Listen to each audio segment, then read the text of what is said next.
Shalom and welcome to the Middle East Report. In this program today, we'll be discussing how law can be used to defend Israel against many threats. And in this program today, I'm joined by Jonathan Turner. He is the Chief Executive of UK Lawyers for Israel, and you're doing a stellar work with your organisation to defend Israel and the Jewish people. So, Jonathan, warm welcome to the program. Well, thank you, and thank you very much for having me back, and for all the work that you do to bear witness to the truth, which unfortunately isn't always reported on other channels.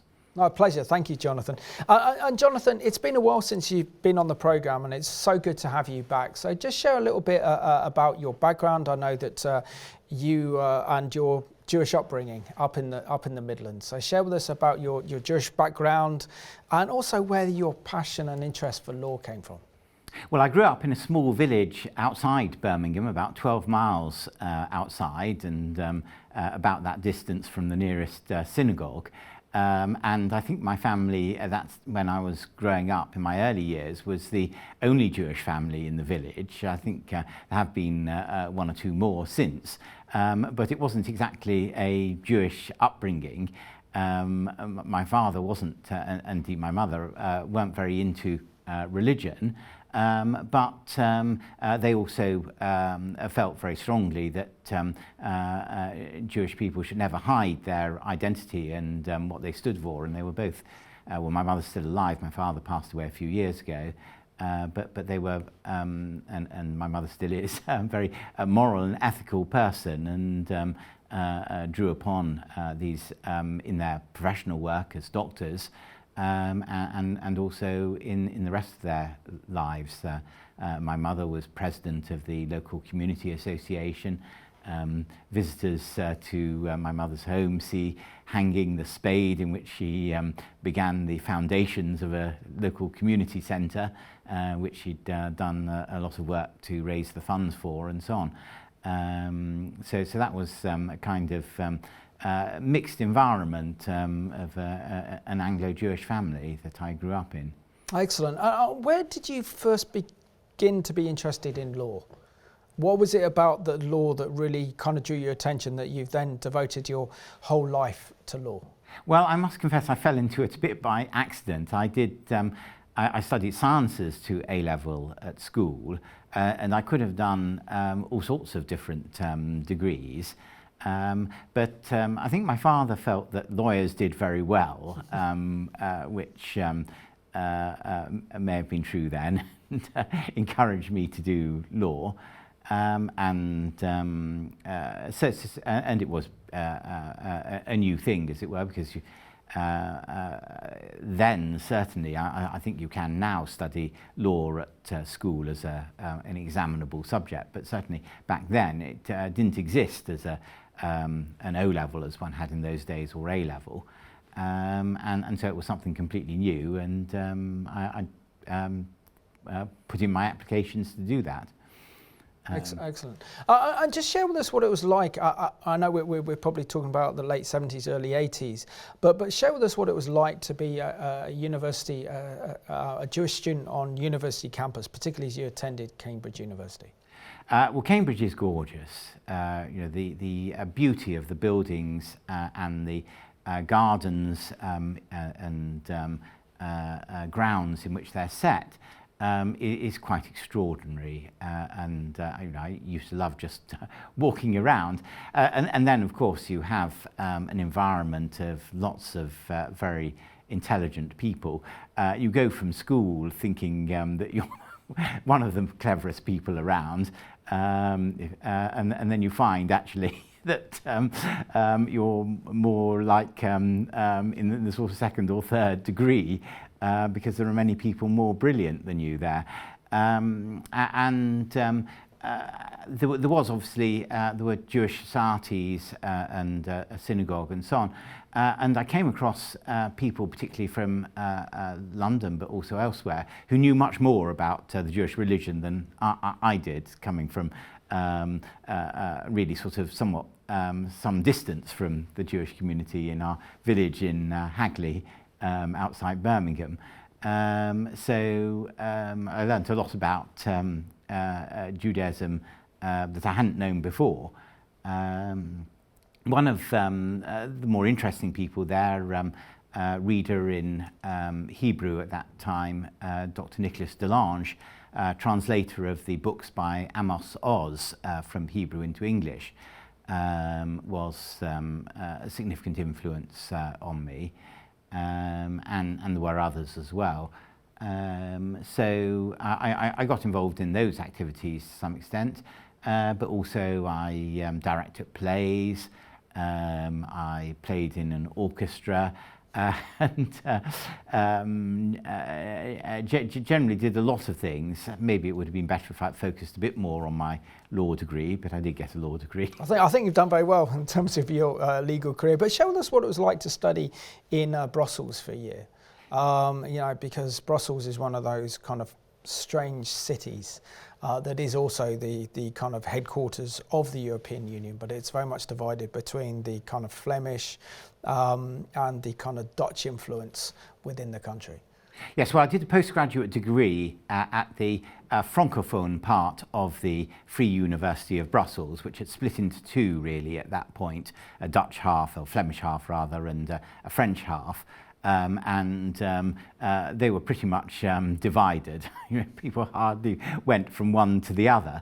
There was an Institute of European Studies where my course was based, which was you know, in a separate building, slightly off the main campus or main campuses, the courses were interesting, when you studied UK law in those days, it used to be very much just the law without much of its political and economic context.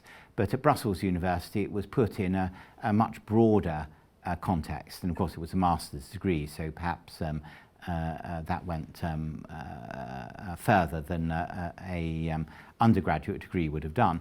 But certainly that was quite new to me, was seeing the economic context of laws, and of course a lot of European Community, European Union law is very much to do with the economy and competition and trade, international trade between member states of the European Union and things like that.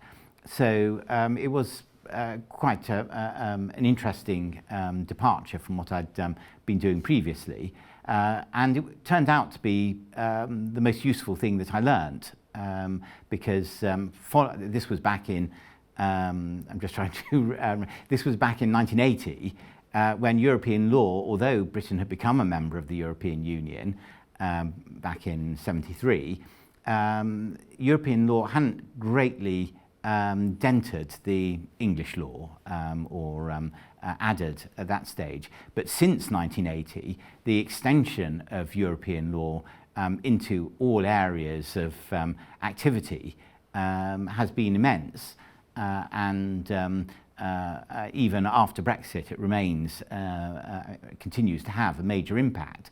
And also, having studied European law, I'm able actually to deal with quite a lot of issues that arise in European countries as well, because they're operating the same laws as we are now in the UK, and which I'm familiar with. And then it was a very cosmopolitan student body, and indeed lecturers as well. So when we'd have a party and there would be people from 20 different countries there, talking a variety of different languages. I had quite good English and moderate French in those days, although my accent was considered terrible. People said that in class they felt I should say the whole course was in French that I studied, and people said that in class they felt they ought to hide underneath the table when I started to speak. But there it was. I managed to get my master's degree there, and as I say, it turned out to be very useful. I can imagine. Well, thank you for sharing that story, Jonathan. But show us how in 2011 that you helped to establish the UK Lawyers for Israel, and why did you see there was such a need for an organisation to deploy the use of law in order to defend Israel from attacks? Well, even by then, we'd seen that enemies of Israel had been using law effectively to gain ground and to undermine Israel in various ways. It was obvious, in a sense, that we could do something about it, because, frankly, there are a lot of Jewish and other pro-Israel lawyers who would be and are willing to help in such an exercise, but there was no one had really mobilised this.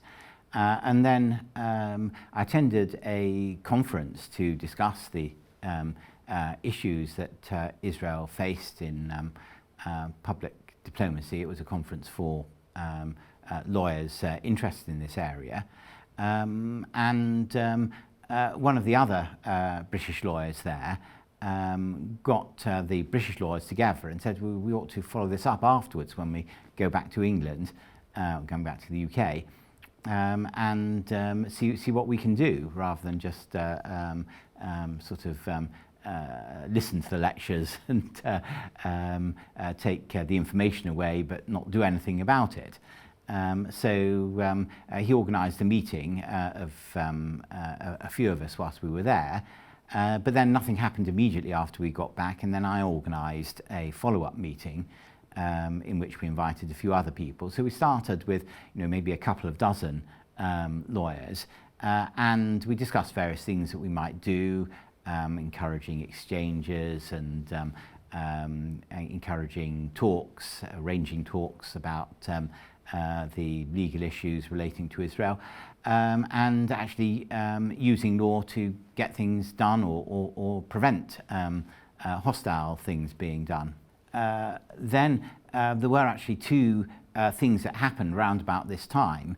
One was that supporters of Hamas organised a flotilla of ships to sail from Greece to Gaza to, as they saw it, break the blockade, admittedly breaking the blockade with lots of money and munitions and so forth, but that was what they were claiming to do. Now, the previous year, they had done this with a flotilla of ships that set sail from Istanbul in Turkey. And the Israeli authorities hadn't managed to stop it leaving Istanbul, and they therefore tried to stop it on the high seas. They tried to persuade them to go to Ashdod so that their cargo could be unloaded and checked, and the Israeli authorities promised to transfer any legitimate items overland, food or whatever, medicines and so on. The Israeli authorities have never stopped those items from being transferred into the Gaza Strip, but of course the organisers refused because they wanted to do propaganda. And so Israel in 2010 intercepted the flotilla on the high seas, and unfortunately there were casualties. The Turkish supporters of Hamas equipped themselves with iron bars that they'd sawed off the railings of the ship, and when the Israeli troops went onto the ships, they got beaten with these iron bars, and of course they had to respond to that. A gun was, or there was at least one gun, because some of the Israeli troops were shot, and the upshot was the Israeli troops managed to secure control of the vessels, but only after 10 or 11 Turkish militants, I'll call them, were killed, or one I think was seriously wounded, and some of the Israeli troops were seriously wounded as well. So the following year, Hamas organised an even bigger flotilla to go from Greece, and we thought, well, can we use the law to stop this? And one of our number was, and still is now our co-chair, Jonathan Lux, a well-known shipping lawyer, and I asked him what we could do, and he said, well, get the coastal police on side and asked them to stop the ships leaving port in Athens, in Piraeus, because coast guards, the coastal police, have very wide-ranging powers to stop ships leaving, and every ship has faults in them, like every building has faults in them. And if you get someone to go in and inspect faults, looking for faults, they will find them. And so we got the ship stopped on that basis. So, you know, a little bit of maritime know-how went a very long way. And so we got the ship stopped all very peacefully in port in Athens without any casualties and without any trouble. Amazing. That's an incredible story there, Jonathan. And also share with us how, as an organisation, that UK Lawyers for Israel have been able to confront and deal with the BDS, known as the Boycott, Divestment and Sanctions, and the impact that that's had on university campuses, but also local authorities as well, in trying to cancel Israel and trying to boycott Israel, including Israeli goods and Israeli professors speaking at various universities and what have you. Yes, so there are quite a lot of laws that we can invoke. So when it comes to procurement by public authorities, local governments or universities buying goods and services, there are strict rules in place, some under EU law, which remains in force in the UK, and some under purely national law. Basically, the idea is that if you're a public authority funded by public money, you shouldn't waste that money by denying by not accepting the cheapest and best quality goods.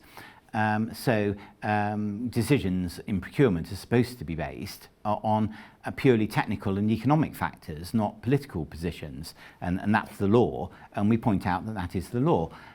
Generally speaking, we operate by persuading people to comply with the law. We point out what it is, we explain the facts, we explain the merits as well, the reasons why certain conduct is desirable or undesirable, and we explain what the law is, and that they have a responsibility to comply with the law, or obligation to comply with the law, and if they're regulators of some kind or other, or the police, they have a responsibility to enforce the law.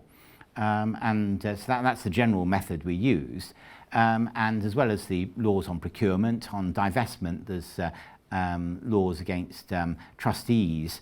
They have an obligation, a fiduciary duty, generally speaking, to maximise the value of the funds so that the pensions can be paid, or that it can be applied for educational purposes, not frittered away or put into less optimal investments because the trustees have taken a political view.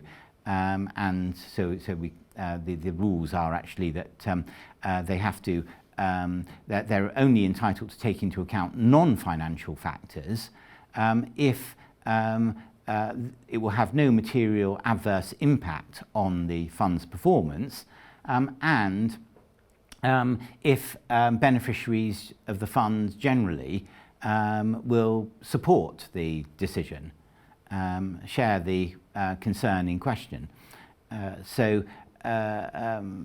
Generally speaking, divestment from Israel or from companies based in Israel or whatever it might be, generally speaking, that will be unlawful on the part of trustees. With student unions, charity law is very relevant because their charitable objects are to further education at the particular university, and not to conduct political campaigns to support peace in the Middle East. That's outside their charitable objects. They can conduct a political campaign in favour of grants for students or more money to be spent on education, or for longer hours of the libraries, or something like that that is directly connected with studying at their university, but they can't conduct extraneous political campaigns. So that's another tool that we can use. And just unpack why the BDS is so dangerous for Israel, in the way that we know that the BDS also hurts, Israeli Arabs as well, and also Palestinians that Israeli companies may employ to give them better work conditions, better salaries, and yet the BDS don't care about relations between Israelis and Arabs and don't really care about the plight of the Palestinians either. But just unpack for us why the BDS is such a concern for Israel. Well, it certainly has an economic impact, or can have an economic impact. But the more important problem is that we know from history that BDS is used, that boycotts are used to marginalise and cast out of society and drive up hatred against the Jewish people, particularly. We saw this in the Middle Ages, where Jews were excluded from many occupations by anti-Semitic laws and rules and practices. We saw this in Nazi Germany in the 1930s. The first steps that the Nazis took was to exclude Jews from first of all commercial activities, then from other activities in society, schools and so on, and until they end up being completely cut off from society and seen as creatures rather than as human beings. That is the real impact of BDS, is to turn Israelis, including Arab Israelis, as you point out, and also Jews more generally, because Jews are associated with, obviously, with the Jewish state, to turn them into creatures who can treat as pests rather than as human beings, and then having them killed is no problem at all. So that's the sort of concern, I think. No, I think you've outlined that very, very well. So let's have a look at this excellent CBN news report. It's a couple of years old, but does address the issue of why the BDS is dangerous for Israel and the motives and the agenda behind the BDS. Ben and Jerry's decision gave a boost to the Boycott, Divestment and Sanctions Movement, or BDS, and raised questions about where it gets its funding. You've got a lot of groups that are operating on, what appear to be shoestring budgets, but yet we continue to see the BDS movement flourish and thrive across various campuses. I think what it means is that this is a very decentralized funding network. In 2016, Jonathan Schanzer testified before Congress and shared his research into the funding of the BDS movement. But then finally stumbled on one group called American Muslims for Palestine. Many of them worked for charities that were previously shut down by the U.S. government for supporting Hamas. This, of course, came as a surprise to us. The more we dug, the more we realized that there was a network, a relatively small one, but apparently influential, that was active on campus. I think it ultimately demonstrated that even if this group is not engaging in anything illegal, and I think it's important to stress that their background is important, that this is not just simply a social justice movement, but rather a group that is motivated by very ideological reasons. Schanzer tells CBN News the network is doing now what it did in 2016. In a related development, Israel recently targeted 6 NGOs for aiding the Popular Front for the Liberation of Palestine, or PFLP.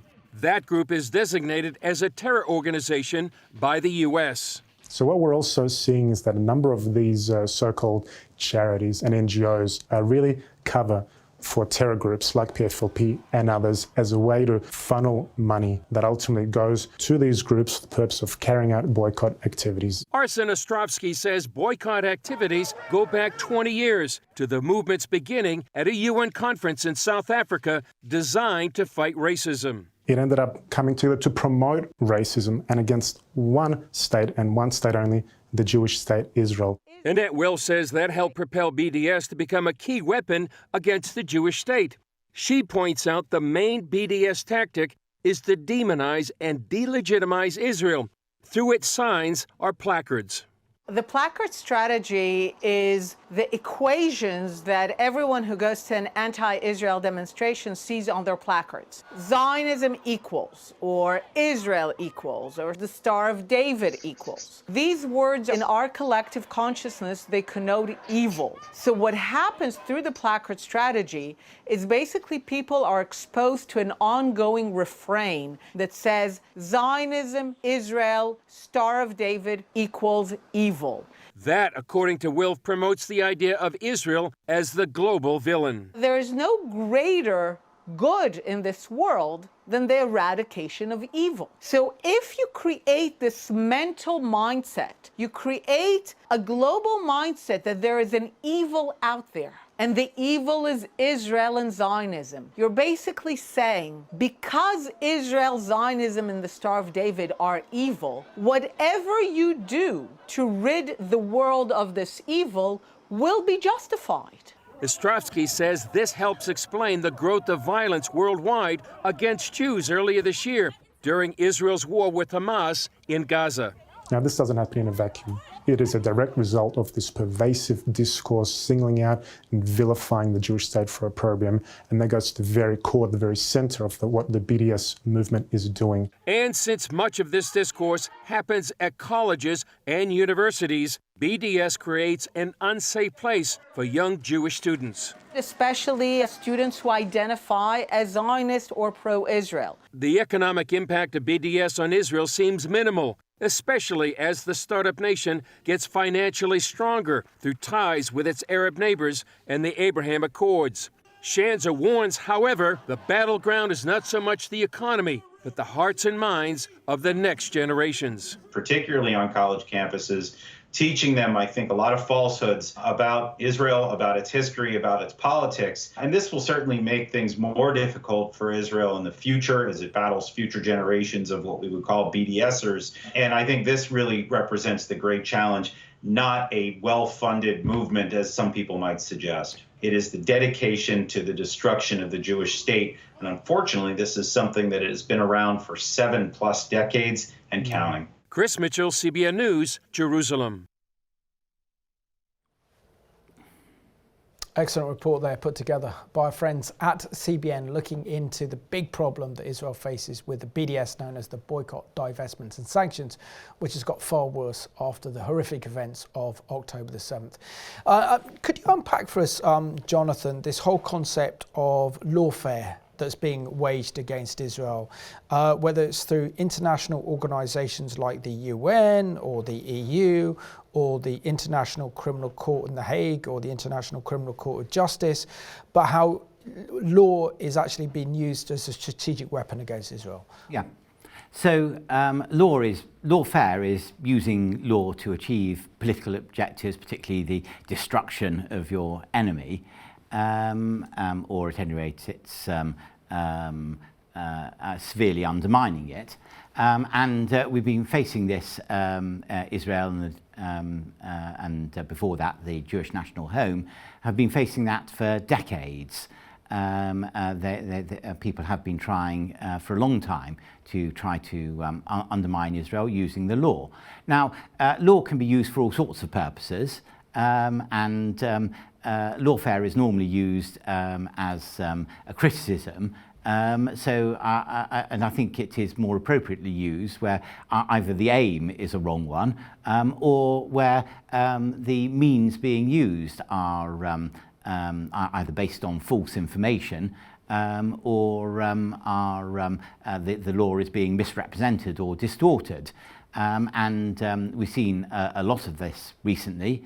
For example, the International Criminal Court was established with good ideals, but is being grotesquely misused, not only without jurisdiction as far as Israelis are concerned, because Israel declined to become a member, but also the claims that are being made by the prosecutor against Israeli leaders and indeed against Israel, because they're blamed for Israel's supposed misconduct. But the allegations are completely false. We've been through the prosecutor's summary of them in a public statement he made. We haven't seen the applications for arrest warrants themselves because those haven't been published, but he said, well, these are the grounds on which I've filed them. So taking him at his word, assuming his summary is accurate, every phrase of every sentence of that summary is untrue. And this is a grotesque misuse of the court's procedures. to promote propaganda. I don't think they seriously expect to be able to arrest Netanyahu and Gallant. But it has consequences that go far beyond Netanyahu and Gallant, because normally these arrest warrants are issued secretly. And so now no Israeli who's had any participation in what has been a massive national effort to counter the Hamas terrorists and try to remove them from their entrenched position in the Gaza Strip.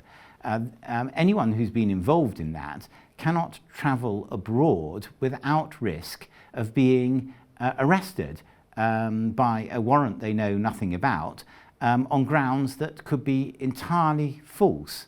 And so they can't rely on the fact that they're completely innocent of any wrongdoing.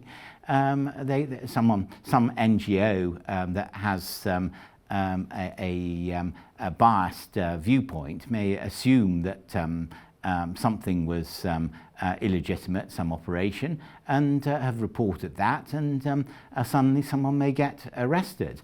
And even if they are innocent and the charges fail, they're still locked away for years, potentially, in The Hague. So it's an appalling situation, and that's the kind of thing that this kind of misuse of law can result in. Yeah, no, very good example there of lawfare being used against Israel, and we'll discuss a bit more about the International Criminal Court a bit later, Jonathan. But in the context of this programme, where were you on October the 7th, as we're only about a week and a half away from the first anniversary of the biggest mass terrorist attack in Israel's history by Hamas, and the largest massacre of Jewish people since the Holocaust over 80 years ago. And of course now Israel's still suffering from a post-traumatic stress disorder, and the nation is kind of reeling in grief, also with the plight of the hostages. It's a horrific situation. So when did you first become aware of the horrors that were unfolding? And just share your thoughts on October the 7th and what's happened after this, as well, this unprecedented rise in Jew hatred, not only in this country, but also around the world. Well, it was a Saturday, and I was actually up early on that Saturday morning, and I must confess I did look at my computer, and I saw that there was a massive missile attack taking place, because that was being reported. But it wasn't known at that point that there had been mass atrocities and a mass invasion. So I went off to synagogue without knowing anything about that, actually, if I remember rightly. And then it was only later that we learnt the gradually in drips, we learnt about the dreadful things that had happened, and the fact that there were thousands of Palestinian terrorists were actually had invaded Israel and were at large, so things went from there. Saturday was Simchat Torah, the Jewish festival in Israel, but because of the way the Jewish calendar works, it wasn't Simchat Torah in England, if I remember rightly. It was that was the following day. And of course, Simchat Torah is normally a celebration of the law.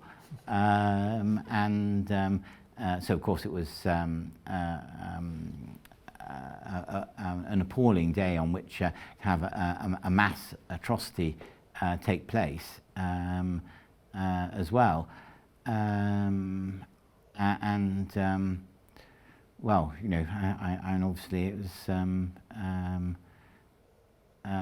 very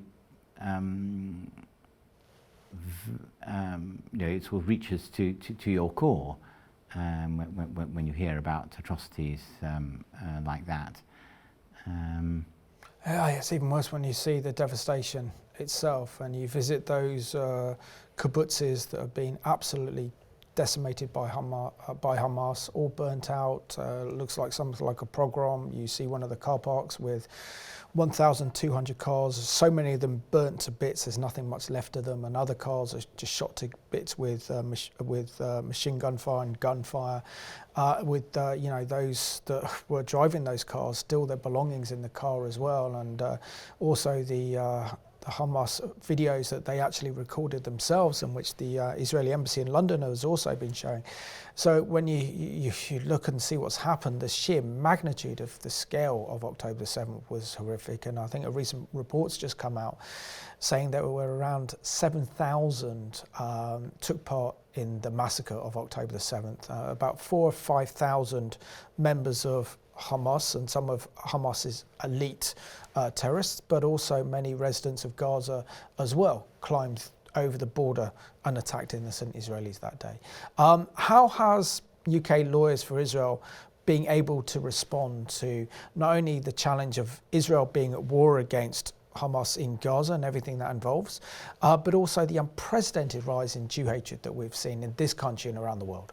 Well, to be frank, we've been overwhelmed by the tsunami of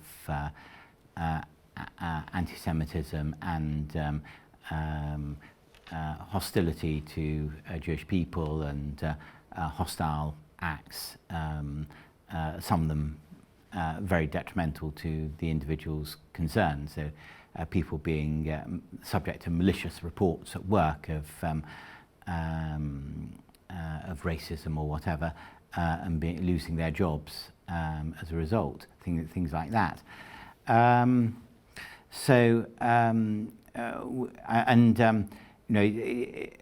One would hardly believe that it's been a whole year since then. We've been just so up to our eyes trying to deal with the whirlwind.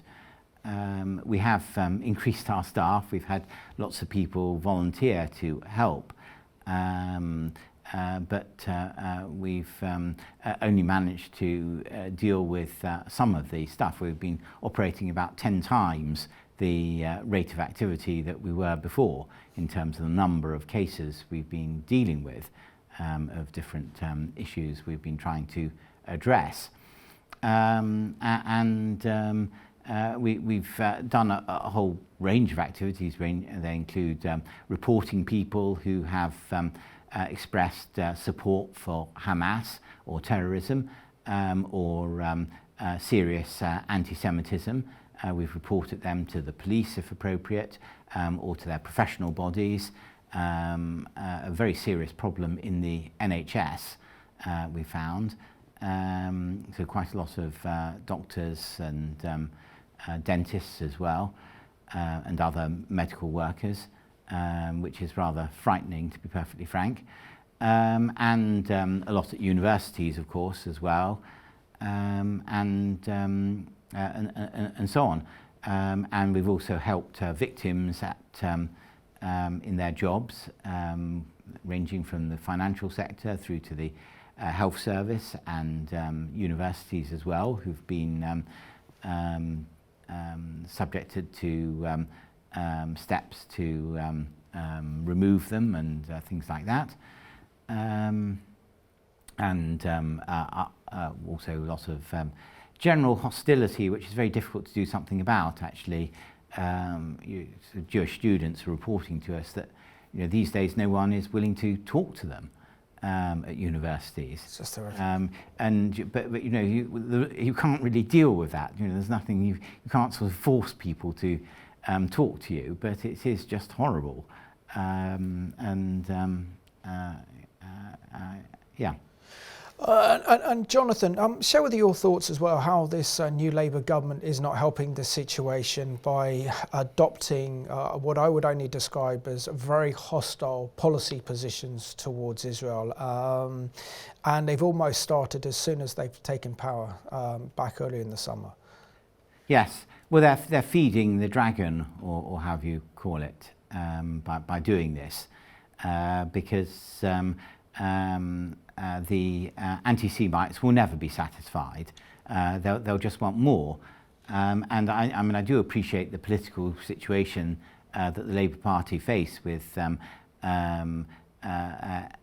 candidates standing on an anti-Israel platform, as they call it, a pro-Gaza platform, and in some cases defeating Labour candidates, in other cases reducing their vote, either so that some other party gets the seat, or so that the Labour Party majority is reduced to a very low level.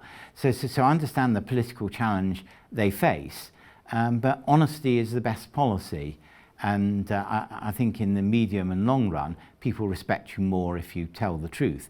And they should tell the truth, that Israel is fighting against genocidal terrorists. Absolutely. Who not only committed these absolutely appalling atrocities, but have said that they will carry them out again and again. And there can be no peace in the Middle East without eliminating Hamas and its partners in terrorism in the Gaza Strip. The Labour Party can perfectly well, and the government can perfectly well say our overall objective is to achieve peace in the Middle East, but Hamas must be destroyed and we must fully support Israel in doing so. And if Britain doesn't support Israel in doing so, this undermines any confidence that Israel might otherwise have in the advice being given by Britain or other countries as to what best to do, but also in undermines their confidence that they can take any risks for peace. Because if they withdraw from territory such as parts of all of the West Bank, they are liable to be taken over by Hamas. And if countries are going to tie Israel's hands behind its back and make it difficult or impossible for Israel to defend itself, then Israel really can't do that unless Israel has confidence that it will be backed if it has to carry out similar anti-terrorist operations in other territories that are from which it departs, so that it withdraws its forces, as it did, of course, entirely from the Gaza Strip back in 2005. And unless Israel has confidence that other territories, such as the West Bank, will not be turned into similar infernos, and that if problems arise, it will have the backing of the international community, Israel just can't sensibly risk that outcome.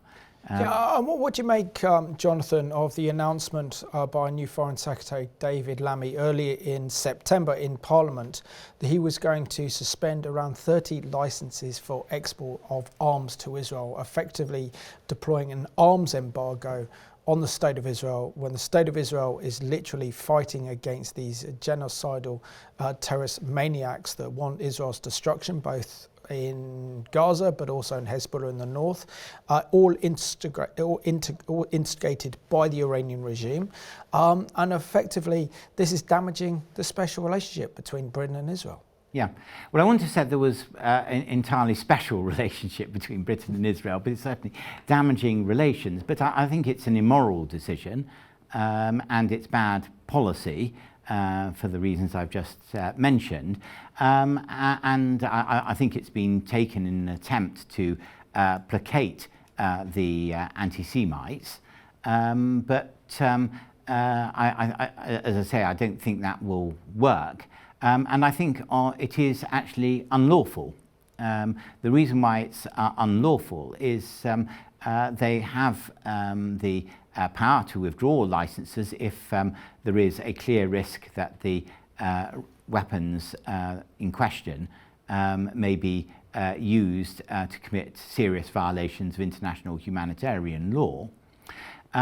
But they have accepted that there is they can't justify this on the basis of the way the weapons have been used, the weapons in question, they say it's somehow justified because they consider that Israel could have done more to ensure the supplies of humanitarian goods into the Gaza Strip. Which is false, actually. Israel has done an enormous amount, and the allegations against Israel here are just plain wrong. And I've studied this at very considerable depth, looking through all the details. There may be a problem of distribution within the Gaza Strip, basically because Hamas and other armed groups seize the humanitarian goods that go in, and also because in a war situation there is dislocation, no doubt about it, but you can't avoid that whilst trying to achieve the objective of securing the removal of Hamas. So the British government have said that that's one ground they've given, but the weapons are not used to distribute the food or to bring the food in or not bring the food in. It's nothing to do with how the weapons are used. So it seems to be a complete misuse of that power to say, well, we're suspending weapons because we don't think Israel is doing enough to supply food. And likewise, the other ground that's been given is that they say that there is some evidence of abuse of Palestinian detainees that have been captured by Israel. And there is some evidence to this effect. It may be exaggerated, it may or may not be true, but there is certainly some evidence of it. And if it is true, I have to say that it is appalling. But Israel is investigating it, as any law-abiding state does. Israel and frankly all law-abiding states have problems with some people. There's an enormous problem of knife crime in Britain. That doesn't mean that Britain shouldn't have any arms for its self-defence, and other countries likewise. So this suggestion that Israel shouldn't have the means to defend itself against the genocidal enemies it faces, not only in the Gaza Strip, but also other Iranian proxies and allies in the Lebanon, in Syria, in Yemen. So Israel has to face these dangers on all these fronts, and to deprive Israel of weapons to do so on these grounds that have nothing to do with the weapons is, in my view, it's unlawful as well as immoral. So let's have a look now at our new Foreign Secretary, David Lammy, announcing to Parliament his decision, or the government's decision, to suspend arms licences to Israel, effectively a military boycott when Israel is fighting in a war of survival. But facing a conflict such as this, it is this government's legal duty to review export licences. Criteria 2C of the Strategic Export Licensing Criteria states that the government will not issue export licences if there is a clear risk that the items might be used to commit or facilitate serious violations of international humanitarian law. It is with regret that I inform the House today the assessment I have received leaves me unable to conclude anything other than that for certain UK arms exports to Israel, there does exist a clear risk that they might be used to commit or facilitate a serious violation of international humanitarian law. I have informed my Right Honourable friend, the Business and Trade Secretary, and he is therefore today announcing the suspension of around 30 from a total of approximately 350 to Israel as required under the Export Controls Act. These include equipment that we assess is for use in the current conflict in Gaza, such as important components which go into military aircraft, including fighter aircraft, helicopters and drones, as well as items which facilitate ground targeting. And for transparency, this government is publishing a summary of our assessment. And that was courtesy of UK Parliament, and that was our Foreign Secretary David Lammy in Parliament discussing how the British government has decided to suspend arms sales to Israel. Outrageous decision. If we move on now a little bit, you spoke earlier, Jonathan, about the International Criminal Court in The Hague. I mean, it's absolutely outrageous that Israel is fighting literally a war of survival against the biggest mass terrorist attack and atrocities of genocide committed in Israel's history, as Israel has been a kind of modern state ever since the 14th of May 1948. And yet we see now within the international community that it's Israel that's in the dock. It's the Israeli Prime Minister Benjamin Netanyahu and Israel's Defense Minister Gallant that are in the dock, and also put on the same kind of moral comparison to that of Hamas, which is a genocidal terrorist organization that runs a totalitarian regime in Gaza. And the only reason the Israelis are in Gaza is because the atrocities committed by Hamas. Yes, well, I know a lot of people have pointed out that this equivalence that's been drawn between Israel and Hamas is disgusting.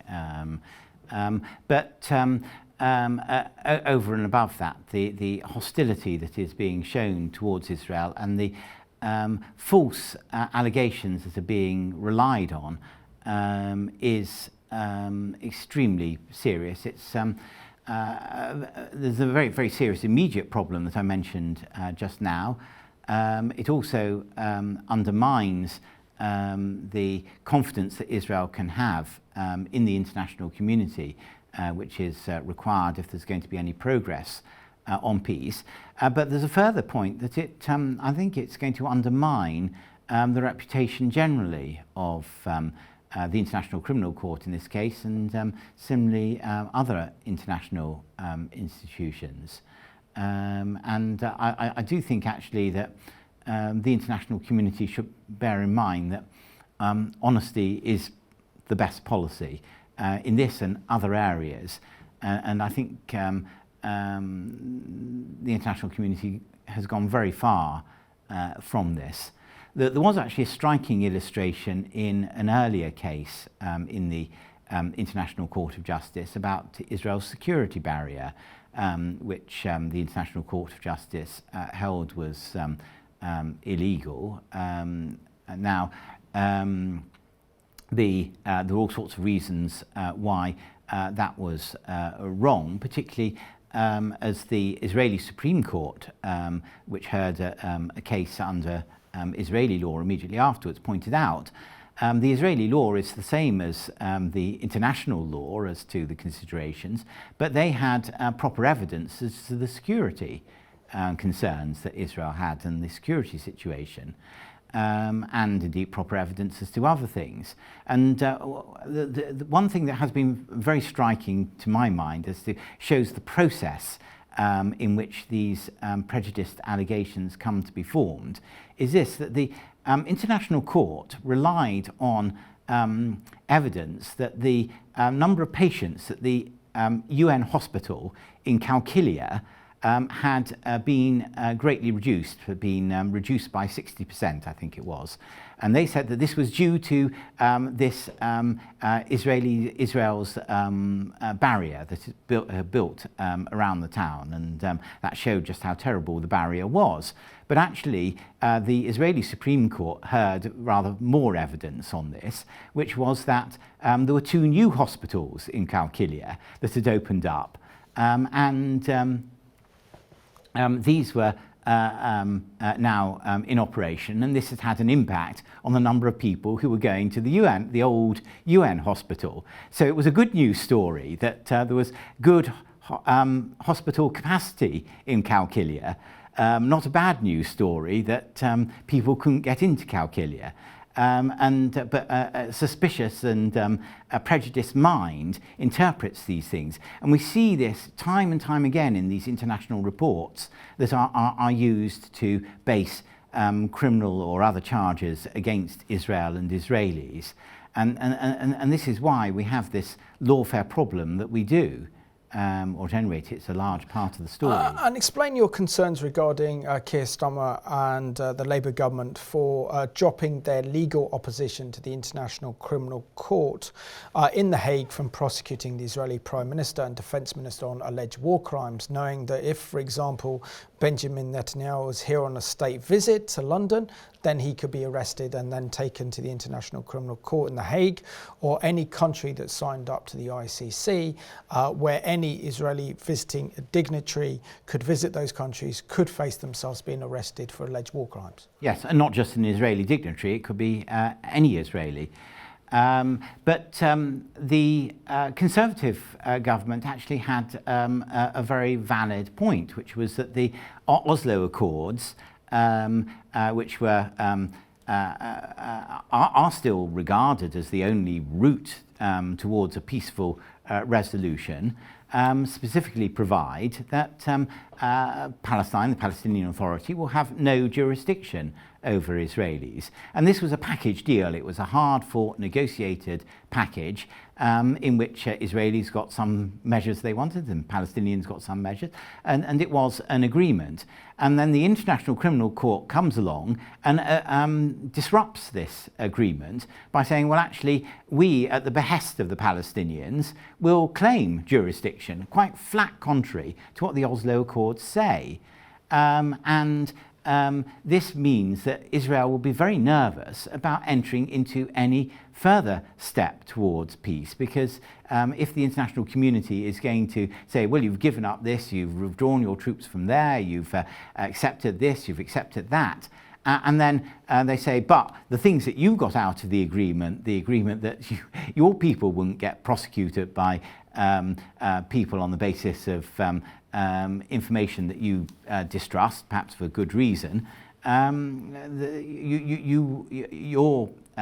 agreement will be dishonoured in this way. Within 15 seconds, share with us how our viewers can get behind the incredible work that you're doing, Jonathan, and others at UK Lawyers for Israel. Well, we are a legal organisation, so we're particularly interested in assistance and support from lawyers.